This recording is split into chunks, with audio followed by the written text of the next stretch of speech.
TikTok is not responding. Hello everyone, welcome to this channel. I'm here to help you out today, so without any delay, let's get started. So first of all, make sure you have stable Wi-Fi connection, and if you do not have a stable Wi-Fi connection, switch to cellular data.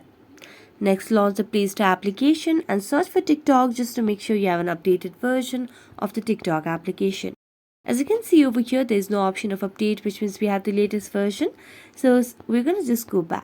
Now, what you're going to do is you can just make a long press on the power button and simply tap on reboot, because when you have a lot of apps and system going down, you get to have your apps not responding. So you can just reboot and you might help or see that your problem is fixed. If not, what you can simply do is you can just tap on the square icon, which is the menu icon at the bottom of the screen, and just drag it all app. You can just remove all these apps over here. So that's it. Thank you so much for watching this video. See you next time.